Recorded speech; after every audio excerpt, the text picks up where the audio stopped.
बार स्वागत करती हूँ आप सभी का मेरे channel quick learning with ease पे। आई होप आप सभी बहुत अच्छे होंगे एंड एग्जाम की प्रिपरेशन काफ़ी अच्छे से कर रहे होंगे। जैसा कि हम लोग 15 मिनट सीरीज़ को स्टार्ट किया है जिसमें हम अपनी एनसीईआरटीज़ को कंप्लीट करें 6, 7, 8 क्लास की। कल से हमने क्लास 6 के एनसीईआरटी को स्टार्ट किया था और कल हमने अपने 4 चैप्टर भी देख लिए थे। ठीक है, जो इंपॉर्टेंट थे उसको हमने वन लाइनर फॉर्म में कंप्लीट कर लिया था। आज हम नेक्स्ट चैप्टर्स देखेंगे एंड होप सो आपके पार्ट 3 में जो आपकी बुक है वो कंप्लीट हो जाएगी। ठीक है, तो अगर आप प्रिपरेशन कर रहे हैं बीपीएससी ट्री के लिए 6 to 8 के लिए या फिर सीटेट पेपर 2 के लिए या फिर किसी भी ऐसे एग्जाम के लिए जहाँ पे क्या है साइंस आता है, तो आप इन वीडियोस को देख सकते हैं। मैं एनसीईआरटी की लाइन टू लाइन आपको यहाँ पे क्या है चीज़ें पढ़ा रही हूँ। आपको इसको पढ़ने के बाद एनसीईआरटी को पढ़ने की ज़रूरत नहीं पड़ेगी। स्टार्ट करते हैं आज की वीडियो को। ठीक है, तो कल हमने कंप्लीट कर लिए थे ऑलमोस्ट अपने 5 चैप्टर। आज हम चैप्टर 6 से स्टार्ट कर रहे हैं। 15 मिनट की सीरीज़ में हम देखेंगे हमारे कितने चैप्टर्स कंप्लीट हो जाते हैं। स्टार्ट करते हैं वीडियो को। सो देखिए, आज का जो हमारा चैप्टर 6 है वो हमारा है हमारे चारों ओर परिवर्तन। ठीक है, तो हमारे चारों ओर परिवर्तन जो हमारा चैप्टर है इसमें इंपॉर्टेंट चीज़ें ये हैं। आपसे क्वेश्चन पूछा जाएगा एग्जाम्पल देके कि आप ये बताइए इसमें रासायनिक परिवर्तन है या भौतिक परिवर्तन है। ठीक है, तो आपको ये पता होना चाहिए कि रासायनिक परिवर्तन क्या होता है और भौतिक परिवर्तन क्या होता है, दोनों में डिफरेंस क्या होता है। सबसे पहले वह परिवर्तन जिसमें किसी पदार्थ के भौतिक गुणों में परिवर्तन हो जाता है भौतिक परिवर्तन कहलाता है। भौतिक परिवर्तन सामान्यतः उत्क्रमणीय होता है, ऐसे परिवर्तन में कोई भी नया पदार्थ नहीं बनता है। तो देखिए, आपको ये चीज़ ध्यान रखनी है, भौतिक परिवर्तन में क्या है सिर्फ गुणों में चेंज हो जाता है। ठीक है, भौतिक जो गुण होते हैं, ठीक है, जैसे शेप हो गया, साइज हो गया, ठीक है, लेकिन जो उसकी इंटरनल स्ट्रक्चर है उसमें कोई भी चेंज नहीं होता, ना ही कोई नया पदार्थ बनता है। जैसे अगर उदाहरण के लिए हम ले तो पानी का जमना, पानी का उबलना, मोम का पिघलना। अब देखिए, पानी को जब हम जमा देते हैं तो वो बर्फ़ बन जाता है, वापस से अगर हम उसे बाहर रख देंगे तो वो पानी ही बन जाएगा। तो यहाँ पे सिर्फ वो पानी की फॉर्म चेंजेस हो रही हैं, लेकिन क्या है पानी के स्ट्रक्चर में कोई भी चेंज नहीं आ रहा है। तो ये हमारा फिजिकल चेंज होता है। नेक्स्ट है रासायनिक परिवर्तन, मतलब केमिकल चेंज। तो ऐसे परिवर्तन जिनमें पदार्थ की जो मूल संरचना बदल जाती है, मतलब इंटरनल स्ट्रक्चर ही बदल जाता है। एक नया या अधिक पदार्थ मिलाकर या तोड़कर क्या है नए पदार्थ बन जाते हैं, उसके गुण और संगठन ही बदल जाता है। मतलब यहाँ पे क्या है एक नया पदार्थ बन जाएगा अगर हम दो चीज़ों को मिलाएंगे या तोड़ेंगे। ठीक है, तो यहाँ पे क्या है जो उसका इंटरनल स्ट्रक्चर है वो चेंज हो जाएगा। जैसे अगर हम देखें तो चावल से पोहा बनाना, आटे से रोटी बनाना, यहाँ पे आटा कर लीजिएगा, दूध से दही बनाना। तो देखिए, अगर हम दूध से दही बना देते हैं तो वापस हम दही से दूध नहीं बना सकते। आटे से रोटी बनाने के बाद वापस हम रोटी से आटा नहीं बना सकते। मतलब रिवर्सिबल नहीं है, इरिवर्सिबल चेंजेस होते हैं, वो होते हैं केमिकल चेंज। और जो रिवर्सिबल होते हैं वो होते हैं हमारे फिजिकल चेंज। ठीक है, तो इस चैप्टर में यही चीज़ इंपॉर्टेंट है कि आपको पता होना चाहिए कि केमिकल और फिजिकल चेंज में डिफरेंस क्या है। चलिए नेक्स्ट चैप्टर स्टार्ट करते हैं। नेक्स्ट चैप्टर है पौधों को जानिए, पार्ट 7। ठीक है, ये चैप्टर इंपॉर्टेंट है और ये काफ़ी बड़ा चैप्टर भी है। सबसे पहले आपको यहाँ पे डिफरेंट टाइप ऑफ प्लांट्स के बारे में बताया गया है, मतलब पौधे कितने कितने प्रकार के होते हैं। कुछ हर्ब होते हैं, श्रब होते हैं, ट्री होते हैं। ठीक है, तो इस तरीके की बातें यहाँ पे बताई गई हैं। तो आपको क्या इनके कैरेक्टरिस्टिक याद रखने हैं कि ये पेड़ हमारे श्रब्स होते हैं, ये पेड़ हमारे हर्ब्स होते हैं। तो देखिए, हर्ब्स क्या होते हैं, हमारे इंग्लिश में इनको हर्ब्स बोलते हैं। तो हर्ब्स हमारे हरे एवं कोमल तने वाले पौधे होते हैं जिनको हम शाख बोलते हैं। ये सामान्यतः छोटे होते हैं और अक्सर इनमें कोई भी शाखाएं नहीं होती हैं। इसके बाद श्रब क्या होती हैं, कुछ पौधे में शाखाएं तने के आधार के समीप से निकलती हैं। तना कठोर होता है परंतु मोटा नहीं होता, इन्हें हम श्रब्स बोलते हैं, झाड़ी बोलते हैं। ठीक है, इसके बाद पौधे ऊंचे होते हैं तथा तने सुदृढ़ व गहरे होते हैं। इनमें शाखाएं भूमि से अधिक ऊंचाई पर पाई जाती हैं, इन्हें हम वृक्ष कहते हैं। तो तीनों में आपको डिफरेंस पता चला। हर्ब्स के हमारे तने हैं वो हरे और कोमल हैं, जबकि झाड़ी में जो क्या है हमारा जो तना है वो कैसा है, कठोर है, लेकिन मोटा नहीं है, कठोर है। लेकिन वृक्ष में हमारे क्या है, वृक्ष में जो तने हैं वो सुदृढ़ हैं और गहरे हैं। इसके बाद विसर्पी लता क्या होती है, कमजोर तने वाले पौधे जो सीधे खड़े नहीं हो सकते, या तो ये भूमि पे फैल जाते हैं या फिर क्या है ये किसी की सहायता से, किसी अन्य पौधे की सहायता से क्या है ऊपर चढ़ जाते हैं। जैसे आप अंगूर की लताएं देख सकते हैं, मनी प्लांट देख सकते हैं। तो अगर हम इसको किसी का सहारा दे देते हैं, किसी एक्सटर्नल वस्तु का, जैसे कोई डंडा भी हो गया या कोई अदर इसके बगल में पेड़ है, तो वो उससे क्या है उसकी सहायता से ऊपर चढ़ जाते हैं। तो ये होती है हमारी विसर्पी लताएं। अब यहाँ पे आपको एक एग्जाम्पल दिया हुआ है, इसको हम देख लेते हैं। तने के बारे में बताया गया है कि हमने एक गिलास के अंदर लाल स्याही का पानी लिया है और उसके अंदर हमने क्या है जो तने सहित पौधे का भाग है उसको डुबो के रखा है। तो हम कुछ देर बाद देखते हैं जो तना है वो लाल लाल होने लगता है और जो पत्तियां हैं वो भी क्या है हल्की हल्की, जो उसकी शिराएं हैं उस पर लाल रंग दिखने लगता है। तो इसका मतलब क्या है, तो देखिए इस क्रियाकलाप को जब हमने देखा कि जल तने में ऊपर की ओर चढ़ता है, अर्थात तना जल का संवहन करता है, लाल स्याही की भांति जल में विलीन खनिज जल के साथ तने में ऊपर पहुंच जाते हैं। तो एक्सपेरिमेंट के बाद हमको ये पता चला कि जो तना है वो क्या है, जल का संवहन कर रहा है, तभी तो लाल स्याही क्या है तने के अंदर पहुंच गई। फिर तने से पत्तियों की जो इस तरीके की पत्तियों में लाइन होती हैं, इस पे लाल रंग दिखाई देने लगा। तो इससे ये पता चलता है कि इसी तरीके से क्या है, जो तना है वो जल से खनिज जो होते हैं पानी के अंदर, उनको क्या है, उनका संवहन करने में हेल्प करता है। इसके बाद देखा गया जो पत्ती का हमने यहाँ पे स्ट्रक्चर दिया गया है आपको बुक के अंदर, तो इससे बताया गया है कि जो पत्ती है जिस भाग से वो तने से जुड़ी रहती है उसको हम बोलते हैं पर्णव्रत, ठीक है। और जो पत्ती का चपटा हरा भाग होता है उसे हम फलक कहते हैं, ठीक है। इसके बाद क्या है, पत्ती के अंदर जो शिरा विन्यास होता है उसके बारे में आपको बताया गया है। जैसे ये पत्ती है, इसके अंदर आपको इस तरीके से कुछ दिखाई दे रहा है, तो ये जो बीच वाली जो होती है इसको हम बोलते हैं मध्य, ठीक है, मध्य शिरा बोलते हैं। अगर आपको पत्ती के अंदर इस तरीके का कुछ दिखाई दे रहा है तो इस वाले शिरा विन्यास को हम बोलते हैं जालिया शिरा विन्यास, ठीक है। क्या बोलते हैं, जालिया शिरा विन्यास। अगर आपको पत्ती के अंदर कुछ इस तरीके का शिरा विन्यास दिखाई देता है तो इसको हम बोलते हैं समांतर शिरा विन्यास। तो दो प्रकार के शिरा विन्यास यहाँ पे बताए गए हैं। अगर इस तरीके का है तो ये है आपका जालिया शिरा विन्यास, और अगर इस तरीके का है तो ये है समांतर शिरा विन्यास, ठीक है। अब नेक्स्ट चैप्टर आपका आता है शरीर में गति, पार्ट 8 शरीर में गति। इसमें आपको बताया गया है कि देखिए शरीर में जो संधियां हैं उनके बारे में बताया गया है, कौन सी संधि कहाँ पाई जाती है। इसके बाद कुछ जंतुओं के बारे में बताया गया है कि उनकी चाल कैसी होती है, उनका शरीर का स्ट्रक्चर कैसा होता है, इसके बारे में आपको बताया गया है।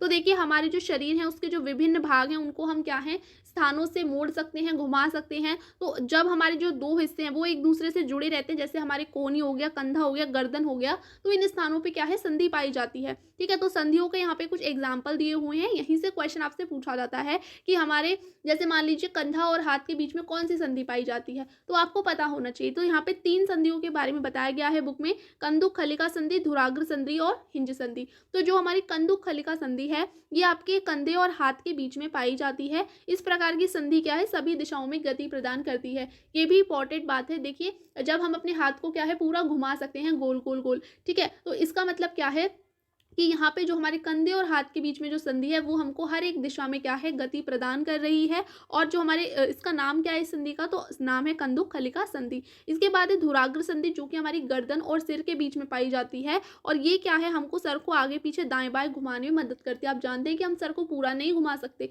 जैसे कि हम कंदुक खलिका संधि के द्वारा घुमा पा रहे थे, ठीक है। तो जो हमारी धुराग्र संधि है वो हमारी गर्दन और सर के बीच में पाई जाती है। इसके बाद है हिंज संधि जो कि कोहनी और घुटने में पाई जाती है, जिनको मोड़ सकते हैं, ठीक है, जिससे हम केवल आगे और पीछे की ओर में दिशा में गति कर सकते हैं। यहाँ पे गति कर लीजिएगा, ठीक है। तो हिंज संधि कहाँ होती है, कोहनी और घुटने में, धुराग्र होती है सिर और गर्दन में, और कंदुक खलिका संधि होती है हमारे कंधे और हाथ में, ठीक है। तो ये तीनों संधि के बारे में आपको एनसीईआरटी में दिया हुआ है। इसके बाद हम कुछ देखते हैं जंतुओं की चाल, जंतुओं के कुछ कैरेक्टरिस्टिक बताया गया है, उनका बॉडी स्ट्रक्चर बताया गया है, ठीक है। तो सबसे पहले बात की गई है यहाँ पे केचुए की।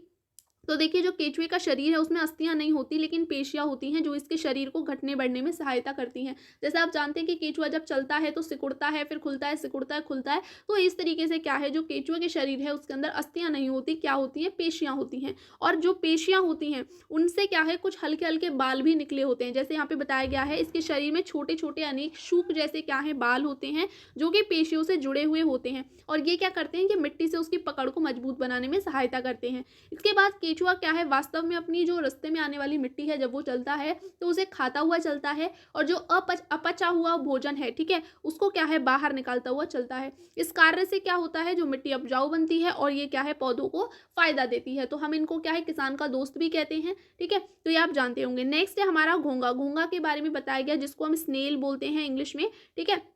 तो जो स्नेल की बॉडी होती है उस पर गोल संरचना सी प्रेजेंट होती है जिसको हम कवच बोलते हैं, ठीक है। ये घोंगे का ब्राह्य कंकाल होता है लेकिन ये अस्थियों का बना हुआ नहीं होता है, और ना ही ये क्या है घोंगे को चलने में कोई सहायता करता है, यह घोंगे के साथ खिंचता जाता है। मतलब कि ये सिर्फ एक प्रोटेक्शन के तरह है, इसके अंदर ना तो कोई हमारी अस्थि होती है, ठीक है, और ये क्या करता है ना ही घोंगे को चलने में कोई सहायता करता है, बस ये प्रोटेक्शन के लिए होता है। इसके बाद क्या है कि जो कवच है, जो हमारे घोंगे के ऊपर कवच है, उसका जब छेद खुलता है तो उसमें से एक मोटी मांसल संरचना बाहर आती है जिसको क्या है हम उसके पैर बोलते हैं, जो कि उसके पैर होते हैं जो कि दृढ़ पेशियों के बने हुए होते हैं। इसके बाद तिलचट्टे के बारे में कुछ बातें बताई गई हैं। तो तिलचट्टा जमीन पर चलता है, दीवार पर चढ़ता है, वायु में उड़ता भी है। तो ये आपको याद रखना है कि ऐसा कौन सा हमारा एनिमल है जो कि आपका ज़मीन पे भी चलता है, दीवार पे भी चढ़ता है, वायु में भी उड़ता है, तो ये तिलचट्टा है, अगर ऑप्शन में आता है।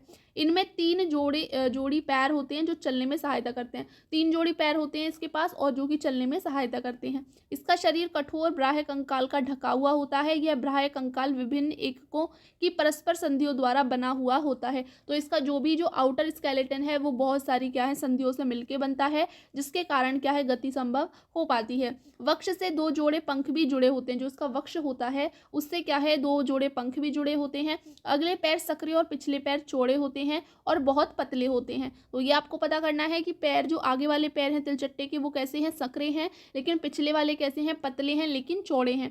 तिलचट्टे में विशिष्ट पेशियां होती हैं। पैर की पेशियां उन्हें चलने में सहायता करती हैं। वक्ष की पेशियां तिलचट्टे को उड़ने के समय उसके पैरों को गति देती हैं। तो देखिए तिलचट्टे की हमने क्या क्या बातें जानी। तिलचट्टा जमीन पे चल सकता है, दीवार पे चढ़ सकता है, वायु में उड़ सकता है, ठीक है। जो तिलचट्टे का जो बाहर का शरीर है वो कठोर होता है, ठीक है, कंकाल द्वारा ढका होता है। इसके बाद क्या है, इसके जो वक्ष है उससे 2 जोड़े पंख भी जुड़े हुए होते हैं, ठीक है, जो कि उसे उड़ने में हेल्प करते हैं। इसके बाद जो उसके आगे वाले पैर होते हैं वो सक्रिय होते हैं, पीछे वाले पतले और चौड़े होते हैं, ठीक है, जो कि क्या है चलने में मदद करते हैं। तो ये तिलचट्टे के बारे में सारी बातें रही। इसके बाद हम नेक्स्ट देखते हैं पक्षियों के बारे में हमको क्या बताया गया है। तो पक्षी देखिए, पक्षी हवा में उड़ते हैं तथा भूमि पर चलते हैं। बतख तथा हंस कुछ ऐसे पक्षी भी हैं जो जल में तैरते भी हैं, ठीक है। पक्षी इसलिए उड़ पाते हैं क्योंकि उनकी अस्थियों में वायु प्रकोष्ठ होते हैं, ठीक है। तो जो उनकी अस्थियां हैं उनके अंदर क्या है, कुछ हमारे खोखले वैक्यूल्स होते हैं जिन्हें हम वायु प्रकोष्ठ कह रहे हैं, जिनके अंदर वायु भरी हुई होती है, ठीक है, जिसके कारण उनकी अस्थियां हल्की होती हैं परंतु मजबूत होती हैं। इसके कारण क्या है, जो उनकी अस्थियां हैं वो कैसी होती हैं, हल्की होती हैं लेकिन मजबूत होती हैं। जो हमारे आगे के पैर होते हैं पक्षियों के, वो अस्थियां चलने एवं बैठने के लिए अनुकूलित होती हैं। तो जो आगे वाले पैर होते हैं पक्षियों के वो उन्हें चलने में और बैठने में मदद करते हैं, ठीक है। अग्रपाद की पीछे वाले पैर हैं, ठीक है, पीछे वाले जो पैर हैं वो अस्थियों को क्या है, पीछे वाले पैर की जो अस्थियां हैं वो चलने और बैठने में मदद करती हैं, जबकि जो हमारी आगे वाले पैर की अस्थियां हैं वो रूपांतरित होकर पक्षी के पंख बनाती हैं। तो ये क्वेश्चन आपसे पूछा जा सकता है कि पक्षी के कौन से वाले पैर पंख बनाते हैं, तो आगे वाले पैर पंख बनाते हैं और पीछे वाले जो पैर हैं वो चलने और बैठने में मदद करते हैं।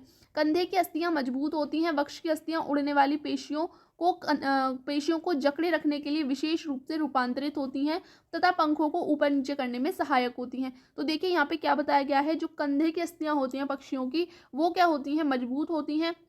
वक्ष की अस्थियां जो होती हैं वो उड़ने वाली पेशियों को जकड़े रखने का काम करती हैं और क्या है विशेष रूप से रूपांतरित होती हैं तथा पंखों को ऊपर नीचे करने में सहायक होती हैं। कौन सी अस्थियां, वक्ष की अस्थियां, ठीक है। तो ये तीनों पॉइंट जो आपके पक्षियों के बारे में है ये आपको देख लेने हैं। इसके बाद बात की गई है सर्प की। तो सर्प की क्या क्या विशेषताएं हैं। सर्प का शरीर अनेक वलय में मुड़ा होता है, इसी प्रकार सर्प का प्रत्येक वलय उसे आगे की ओर धकेलता है। तो आपने देखा होगा सांप जो होता है इस तरीके से, तो उसमें अनेक इस तरीके से वलय पाए जाते हैं, ठीक है। तो ये क्या करते हैं, प्रत्येक वलय उसे आगे की ओर धकेलते हैं। प्रत्येक वलय आगे की ओर धक्का देता है, इस कारण सर्प बहुत तेज गति से आगे की ओर चलता है परंतु सरल रेखा में नहीं चलता। तो कभी भी सांप इस तरीके से नहीं चलता, सांप हमेशा कुछ इस तरीके से चलता है, ठीक है। तो ये क्या है, जो वलय है ये इसे आगे की ओर धक्का देते हैं जिससे जो हमारा सांप है चल पाता है और ये सरल रेखा में नहीं चलता।